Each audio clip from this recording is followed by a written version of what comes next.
He's really not happy.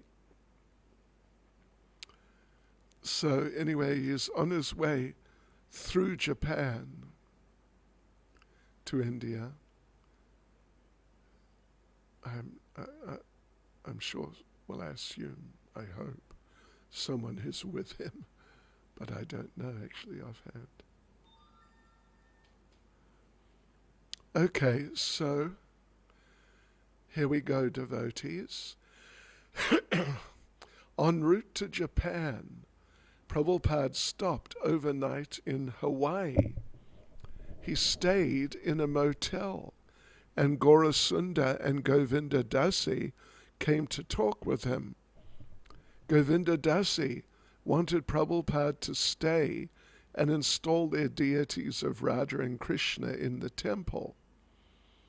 If Gaurasunda agreed, Prabhupada said, he would stay a few days longer to perform the deity installation.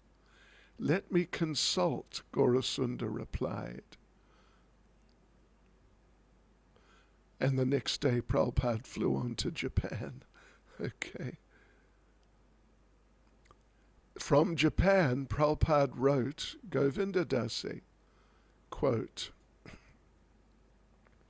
"It is very encouraging to learn that people inquired about me and were eager to hear me speaking, my speaking.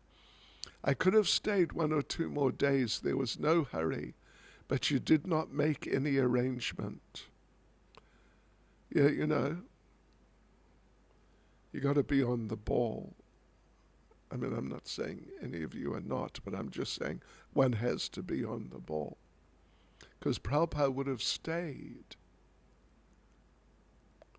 But Gaurasunda was sort of, let me consult, you know.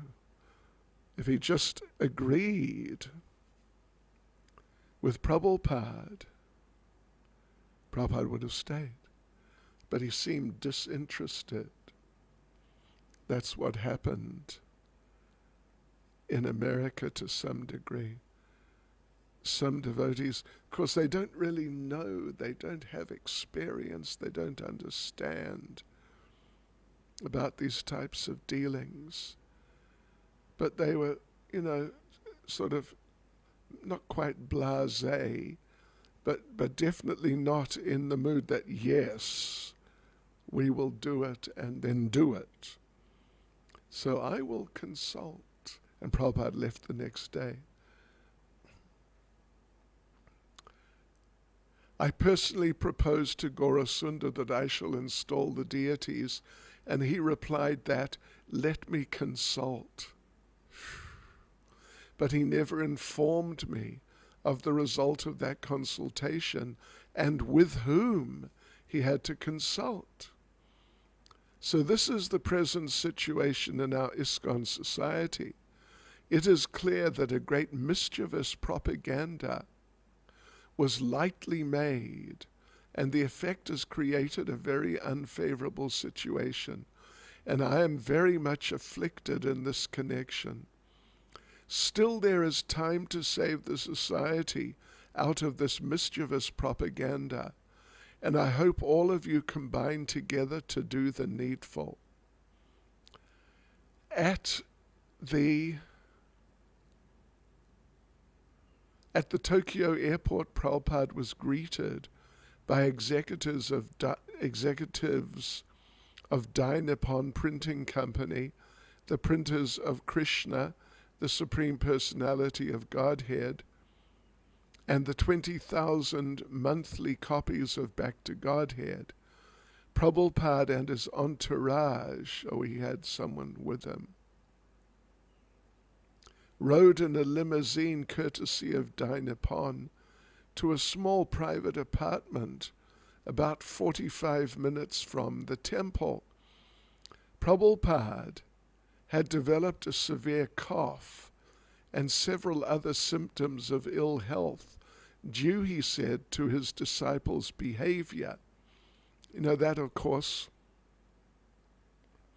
is a very famous point. If disciples deviate Yeah, particularly if they break principles, if they lie to the spiritual master, try to be clever to sort of cover up something, then the spiritual master may become sick. But on the other hand, if the disciples are very responsible and, active and serious and mature in their Krishna consciousness, it is beneficial for the spiritual master. That's the other side. Physically, but just in general, in a very broad sense, Krishna appreciates and Krishna gives mercy. So, yet despite his illness, he would talk for hours of his concern for ISKCON, especially with his traveling GBC secretary, Tamal Krishna. Soon after their arrival in Japan, Prabhupada's secretary received a disturbing call from a devotee attending the society-wide Janmashtami celebration at New Vrindavan. 4 of the newly initiated sannyasis had arrived, the devotee said, and were teaching a strange philosophy. Devotees were confused. Prabhupada had left America, the sannyasis were saying, because he had rejected his disciples. The sannyasis were blaming themselves and other disciples for not realizing that Prabhupada was actually Krishna. Haribol. Haribol. Oh, Lord. When Prabhupada heard this, he said, "That is why I did not go. I knew that this would happen. This is impersonalism." He defined the Mayavad, impersonal misconception of the Guru and Krishna. If one says that the Guru is God, or if the Guru himself says that he's God, that is Mayavad philosophy. For the Mayavadis, spiritual realization is realization of one's identity with Brahman, the all-pervading spirit. Despite their austerities and their detachment from materialistic society, and despite their study of Vedanta Sutra and the commentaries of Shankara, they mistakenly think that Krishna's body, name, pastimes, service, and devotees are all facets of Maya, or illusion. Therefore they're called Mayavadis.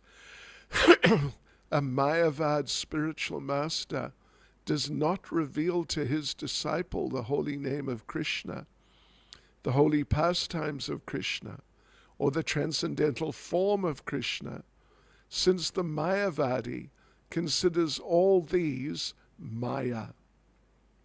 Instead, the Guru explains the oneness of all things, teaching the disciple that the concept of separate existence and ego is illusion.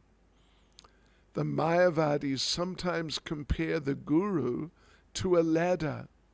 One uses the ladder to reach a higher position, but if the ladder is no longer needed, one kicks it away.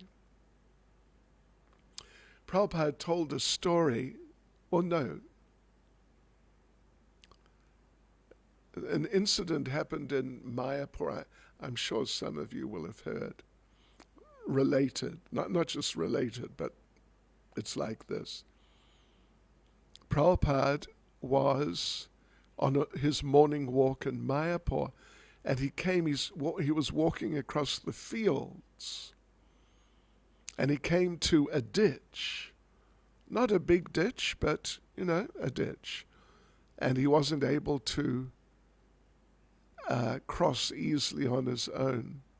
So as he was in the process, they're approaching the ditch, now they're at the ditch, now they see that he's going to need help to cross. Prabhupada's telling this, not story, but what the Mayavadi disciples do with their Mayavadi guru.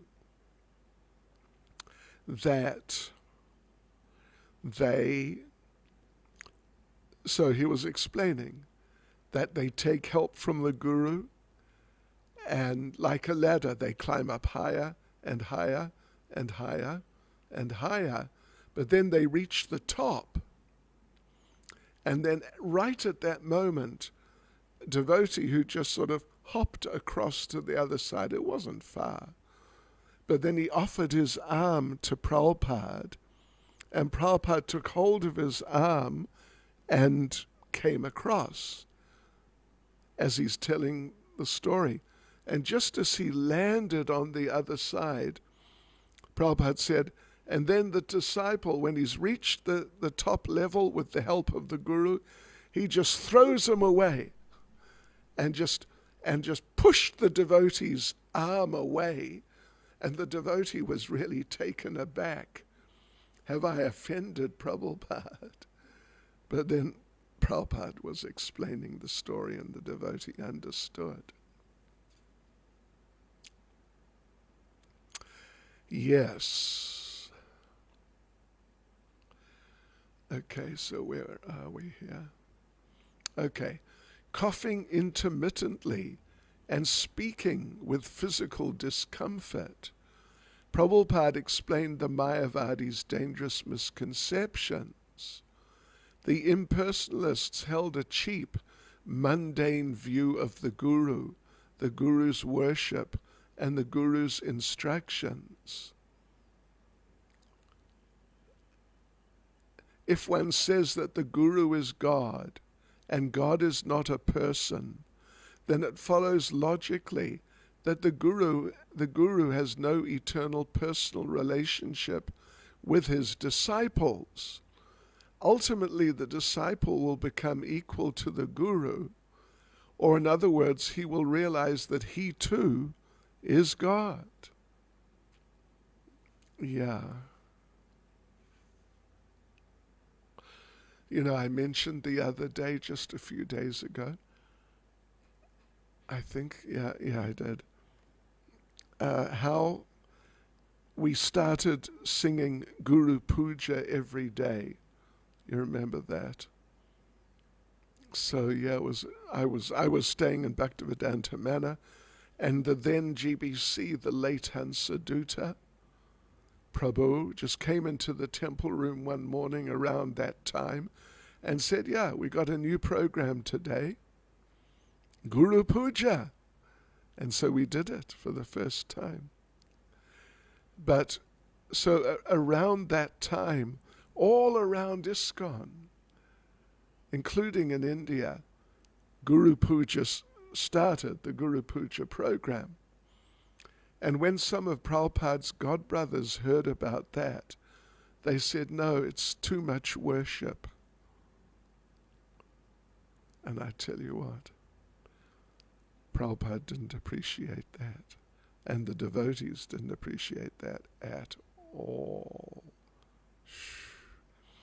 Because they're influenced like that, to not take the Guru so seriously.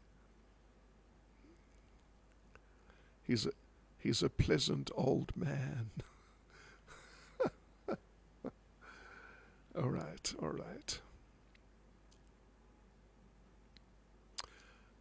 Right, okay, so let's see. Arguing from the Vedic scripture, Prabhupada refuted the Mayavadi's claims. The individual souls, he said, are Krishna's eternal servants. And this master-servant relationship is eternal. Service to Krishna, therefore, is spiritual activity. Only by serving the Guru, however, can a disciple fully revive his eternal relationship with Krishna. The Vedic literature gives paramount importance to serving the spiritual master. He is the representative of God, the direct manifest link to God. No one can approach God but through him. Lord Krishna says, those who are directly my devotees are actually not my devotees. But those who are devotees of my servant, the spiritual master, are factually my devotees. For hours, Prabhupada drilled his disciples. He would pose a Mayavad argument, then ask his disciples to defeat it. If they failed, he would defeat it himself. He stressed that the relationship between the spiritual master and disciple was eternal, not because the guru was Krishna, but because he was the confidential servant of Krishna eternally. A bona fide spiritual master never says that he's Krishna or that Krishna is impersonal. The devotees began to understand how the offenses of minimizing Srila Prabhupada's position were products of Mayavad philosophy. For the Mayavadi, to increase devotion to the Guru is unnecessary. If individual relationships are all ultimately illusion, why increase the illusion? If the master-servant relationship is ultimately illusion, then the less the disciple sees his guru as master and himself as servant, the more he is advancing. Good idea? Bad idea. Very bad idea. The less the disciple sees his guru as master and himself as servant, the more he is advancing. The Mayavad philosophy was a subtle and insidious poison. At least Prabhupada had been spared the pain of being personally present in New Vrindavan to witness the Mayavad rantings of certain of his disciples and the appalling display of ignorance of most of the others.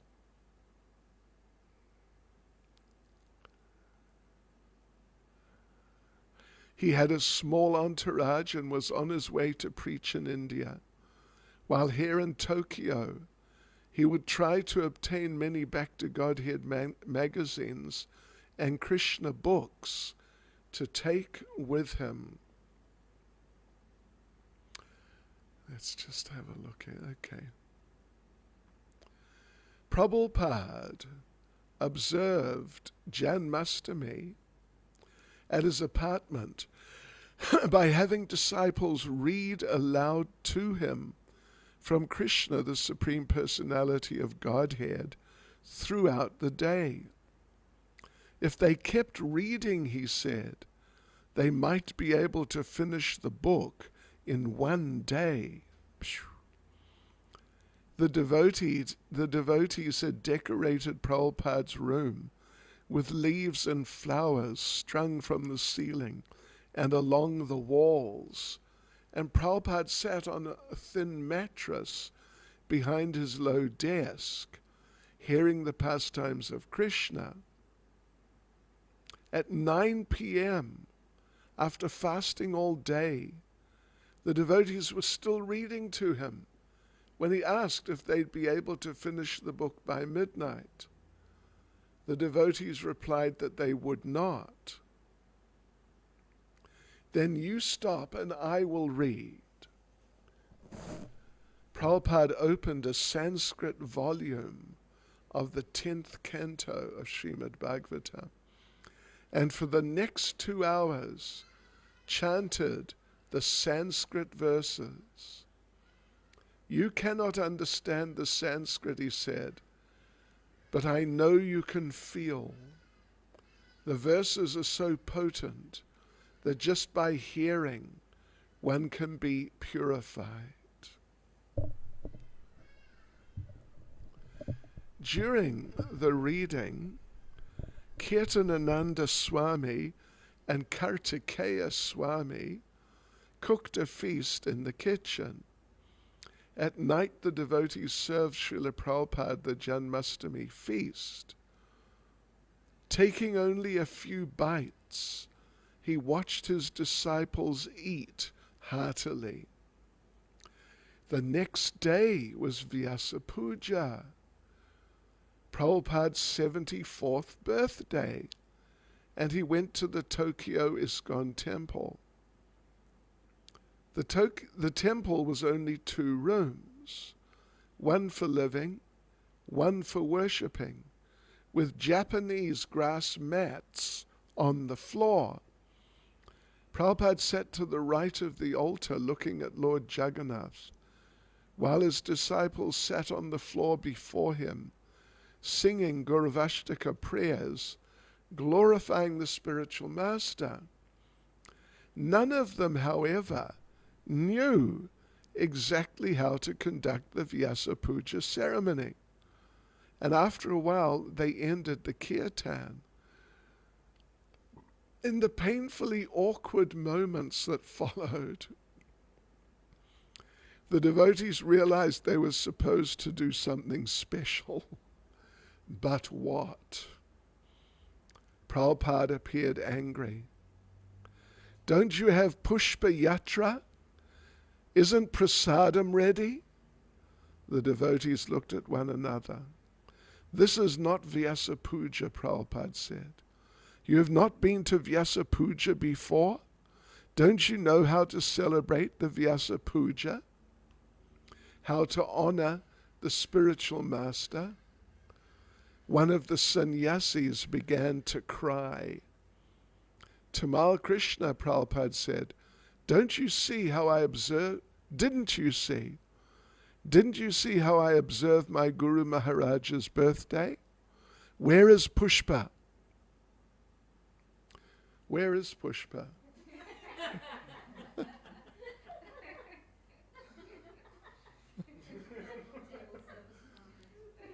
What's she doing? Okay. That's what it says. Where is Pushpa?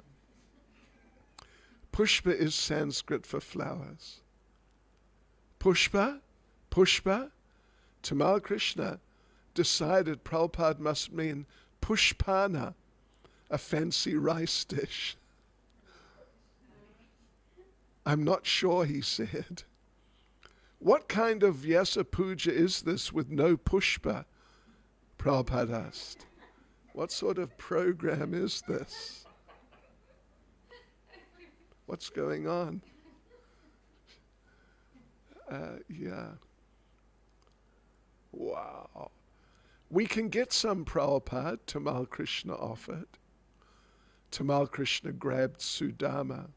Prabhupada wants prasadam. He wants pushpana rice. Oh my Lord. They ran into the kitchen and hurriedly started the rice. Meanwhile, in the temple, the devotees struggled through their version of a Vyasa Puja ceremony. Kirtanananda Swami stood and began to read aloud from the introduction of Krishna, the reservoir of pleasure, which included a short biography of Prabhupada. But Prabhupada interrupted, scolding his disciples for concocting and for acting improperly. If you don't know, he said, then why didn't you ask me how to do this properly? The Japanese guests present didn't understand English, but they could see the spiritual master was disturbed. Prabhupada explained that in devotional service, everything must be done properly according to the Parampara method, without concocting, we will observe Vyasa Puja again tomorrow, he said. Come to my room. I will tell you what to do. The next day, after a simple traditional ceremony, the devotees felt ecstatic. Afterward they agreed, when one displeases the spiritual master, there is no happiness. But as soon as the spiritual master is pleased, the disciple becomes blissful. Hare Krishna. Devotees. Well, hang on. Yeah, I think we'll finish here because it's a natural break in the story. Srila Prabhupada ki jai. Any comments, questions, words of wisdom? Yes? I was just wondering. Oh, wait a minute. Sorry. Hare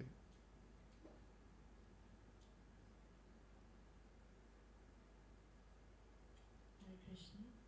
Maharaj, do you think that this pastime of Srila Prabhupada, where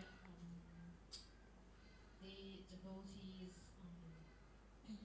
basically trying to practice impersonalism with Srila Prabhupada, it's a pastime of Srila Prabhupada just to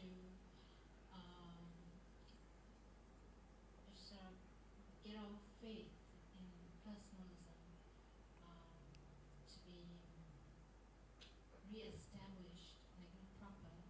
That so this incident that happened is actually a pastime of Srila Prabhupada, so that other devotees, like now, if we read that, we'll understand how much Srila Prabhupada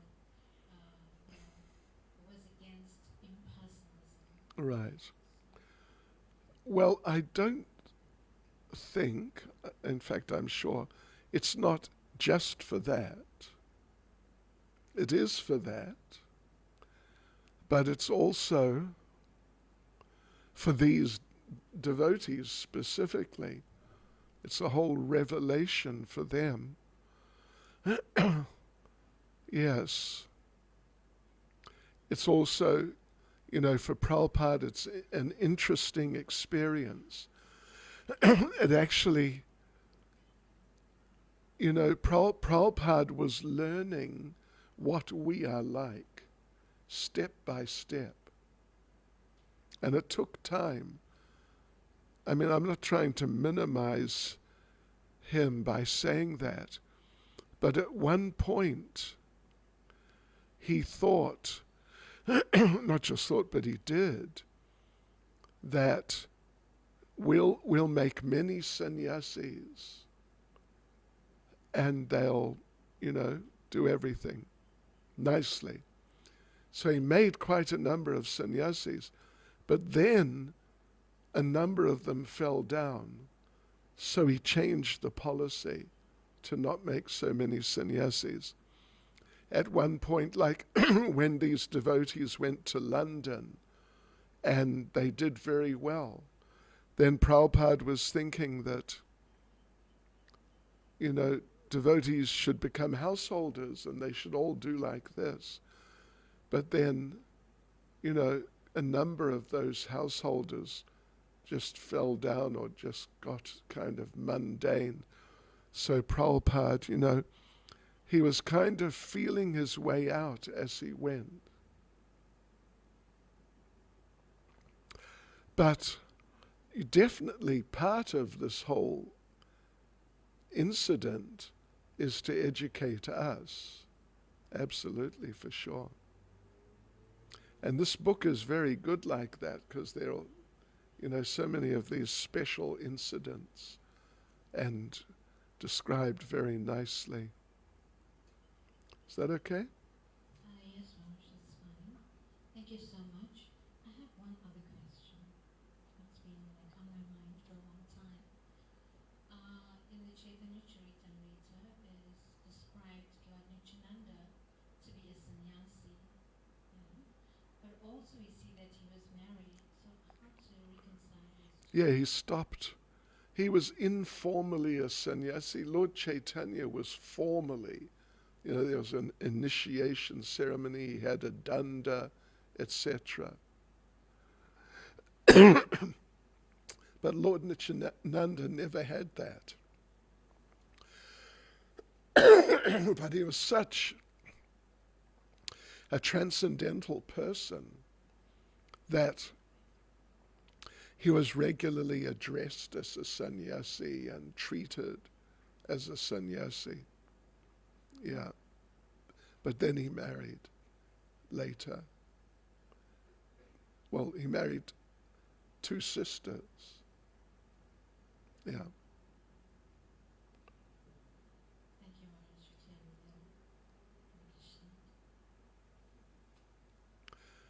Chaitanya. Okay. Hare Krishna. Srila Prabhupada ki jai.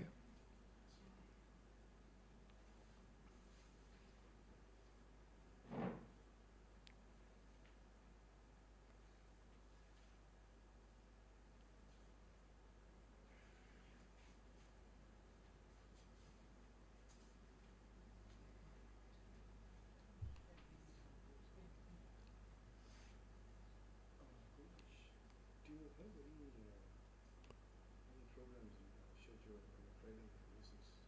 Friday? With any particular? Yeah, regarding the Kirtan.